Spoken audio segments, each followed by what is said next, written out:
है कि आदरणीय मोदी जी जब से प्रधानमंत्री बने हैं देश के, तो उस वक्त का बदलाव और 2014 से पहले आपने देखा होगा कि चाहे वो छोटा सा एक मुद्दा था कि स्वच्छ मानव तक सोच भी बदली है। और दूसरी सोच ये बदली है कि स्वच्छता के नाते ही भ्रष्टाचार खत्म करने का काम है। यही होता था कि आज ये घोटाला हो गया, आज ये घोटाला हो गया, लेकिन 14 के बाद इन घोटालेबाजों को जो किसी ने किया भी है तो वो अपने दम पे किया तो उसको पकड़ भी लिया है साथ। नमस्कार, मैं निर्मल संधू और इस वक्त मौजूद हैं हम कर्ण कमल करनाल में, और जहां पर आज जिला अध्यक्ष प्रवीण लाठर जी से यहां पर बातचीत रहेगी, और जहां पर मोदी जी के कार्यकाल को पूरा हुए 12 साल हो चुके हैं, और आज बात करेंगे संगठन को बढ़ाने के लिए क्या कुछ किया जा रहा है और क्या कुछ कार्य चल रहे हैं, और 12 साल के कार्यकाल के अंदर बीजेपी की क्या विशेषता रही है और किस तरीके से यहाँ पर संगठन बढ़ाया गया है। संगठन को बने 12 सालों के मोदी जी का 12 साल का कार्यकाल पूरा हुआ है, तो इसमें क्या कुछ संगठन में फर्क आया है? देखिए, संगठन में फर्क तो चलता ही रहता है, लेकिन क्या है कि आदरणीय मोदी जी जब से प्रधानमंत्री बने हैं देश के, तो उस वक्त का बदलाव और 2014 से पहले का और आज का जो बदलाव है वो एक आम व्यक्ति अपने आप देख सकता है कि किस प्रकार से लोगों में उनके जीवन शैली में क्या फर्क आया है। ये एक आम व्यक्ति भी बता सकता है। 2014 से पहले आपने देखा होगा कि चाहे वो छोटा सा एक मुद्दा था कि स्वच्छ भारत अभियान, वो लेके चले थे मोदी जी, और उसके कारण आज हमारा देश स्वच्छ हो रहा है। जो कोई एक छोटा सा बच्चा भी अब बोतल को बाहर फेंकने से दो बार सोचता है कि फेंकनी या नहीं फेंकनी, तो उससे पहले गंदगी के ढेर जगह जगह पर लगे रहते थे। तो आदरणीय मोदी जी ने स्वच्छता अभियान लिया तो आज भारत के मानव तक सोच भी बदली है। और दूसरी सोच ये बदली है कि स्वच्छता के नाते ही भ्रष्टाचार खत्म करने का काम भी मोदी जी ने किया। तो उसमें भी 2014 से पहले यही होता था कि आज ये घोटाला हो गया, आज ये घोटाला हो गया, लेकिन 14 के बाद इन घोटालेबाजों को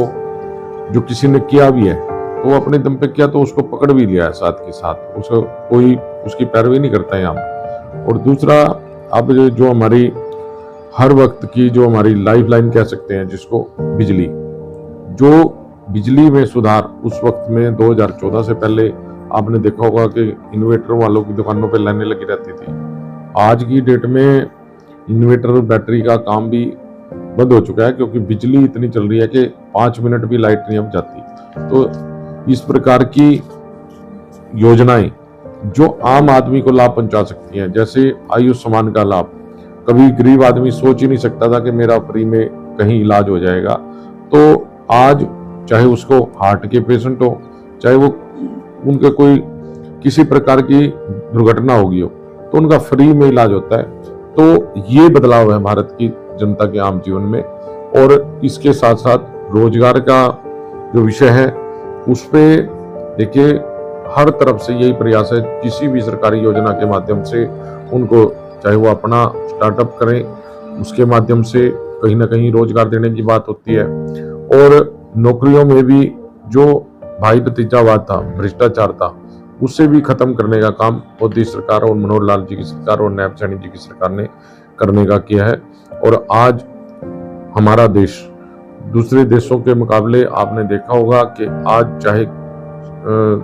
विश्व में किसी प्रकार की परिस्थितियां रही, लेकिन उनमें हमारा देश मजबूत बनकर खड़ा रहा। तो ये मोदी जी के नेतृत्व का ही नतीजा है कि आज हमारा देश हर क्षेत्र में मजबूत हो रहा है।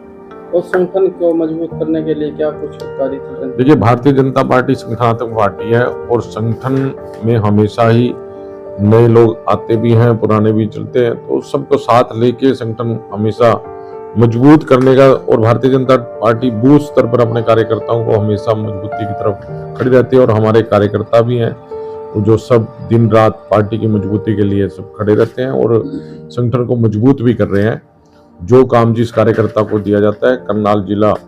हर क्षेत्र में संगठन के मामले में अब नंबर 1 रह रहा है। तो सब कार्यकर्ताओं की मेहनत है कि जो कार्यकर्ता को जो भी काम दिया गया उसने उसको बड़ी निष्ठा और ईमानदारी से करके 100% करने का प्रयास किया।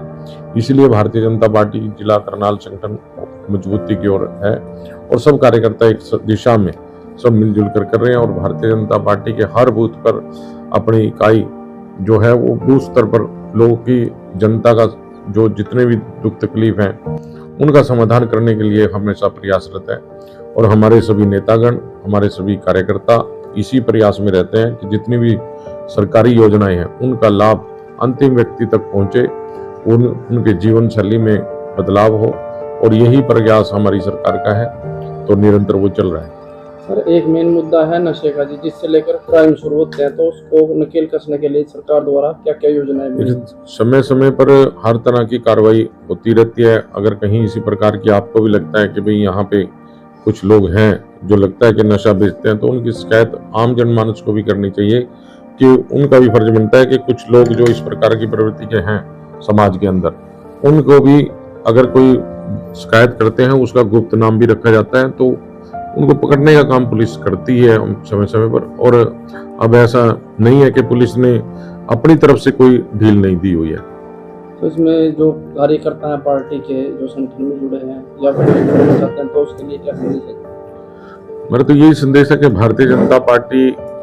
एक ऐसी पार्टी है जिससे आप राष्ट्र सेवा भी कर सकते हैं और देशभक्ति के साथ साथ इसके अंदर प्रभु की भक्ति भी है। आप देखिए 500 साल बाद राम का मंदिर बना है, तो ये प्रभु की भक्ति कर रहे हैं कार्यकर्ता। जब वो राम का मंदिर बना है, इन सभी कार्यकर्ताओं की मेहनत से आज राम का मंदिर बना है, तो प्रभु की भक्ति भी हो रही है और राष्ट्र सेवा भी हो रही है कि आज हमारा राष्ट्र इतना मजबूत हो रहा है कि पहले सैनिक को सोचना पड़ता था गोली चलाते हुए, परमिशन लेनी पड़ती थी 2014 से पहले कि गोली चलानी या नहीं चलानी है, लेकिन उनके पास अब सीधा अधिकार है, अगर उधर से गोली चलती है तो इधर से 10 चलती है। तो ये मजबूती भारतीय जनता पार्टी की सरकार से ही आई है और कार्यकर्ता भी भारतीय जनता पार्टी के साथ जुड़कर इस देश सेवा, राष्ट्र सेवा में अपना योगदान दे सकते हैं।